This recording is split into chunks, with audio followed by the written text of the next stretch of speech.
Assalamualaikum warahmatullahi wabarakatuh. Perkenalkan, nama saya Muhammad Amar Al-Farabi dengan NIM 2023 12056. Kebetulan pada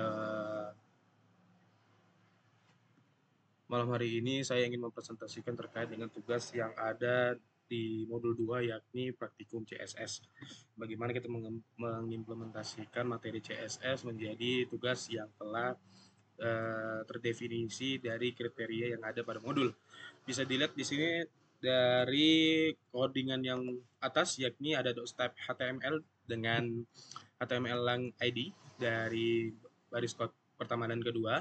Ini sebagai baris pertama yang menunjukkan dokumen ini adalah dokumen HTML5.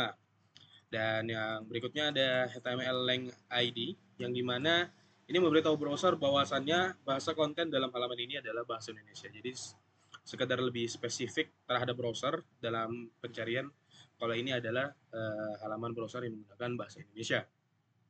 Lalu berikutnya terdapat bagian head. Nah, head ini dari line code ke-3 sampai ke-8.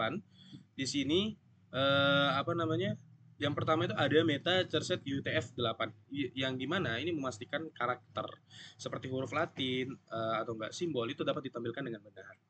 Terdapat juga meta name viewport yang pada hal ini terdapat di line code ke-5, yaitu membuat halaman lebih responsif, menyesuaikan tampilannya dengan ukuran layar perangkat. Jadi semisal halaman ini dibuka dengan laptop, maka tampilannya seperti ini. Dan jika dibuka dengan halaman HP, tampilannya akan berbeda dengan halaman yang ditampilkan dengan laptop, seperti itu.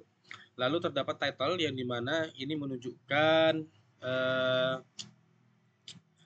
apa ya, judul halaman. Biasanya muncul di bagian tab browser.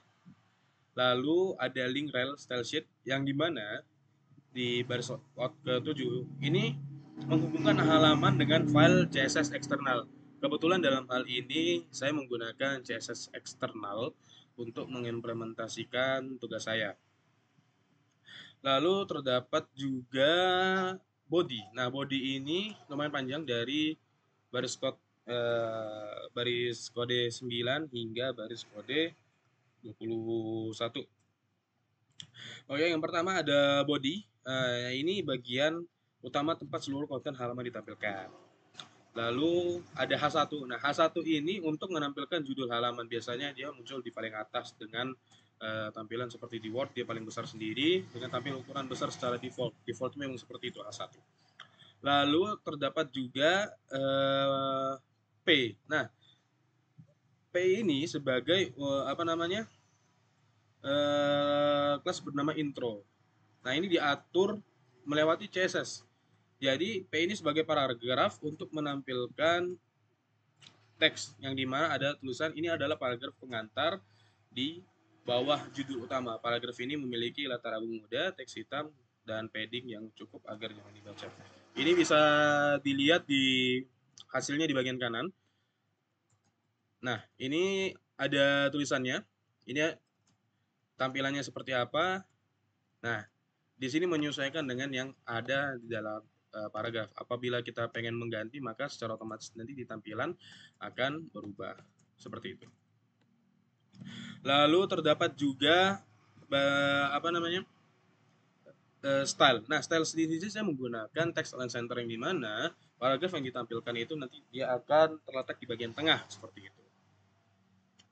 Lalu berikutnya terdapat div. Nah, div class container ini digunakan untuk membungkus beberapa elemen kotak.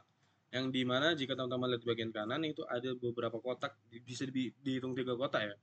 Yaitu untuk membentuk kotak. Ada kotak pertama, ada kotak kedua, ada kotak ketiga dengan tampilannya masing-masing. Dan div class ini saya mengeditnya dari warna, dari segi bentuknya itu menggunakan CSS eksternal. Dan terakhir saya memberikan kesimpulan bahwasannya ini adalah praktikum yang berlandaskan dengan materi CSS yang saya pelajari. Di sini file CSS eksternal itu berperan besar dalam mempercantik tampilan. Jadi ketika kita membuat HTML, maka lebih baiknya kita mempercantik tampilannya dengan CSS. Mungkin sekian dari saya. Assalamualaikum warahmatullahi wabarakatuh.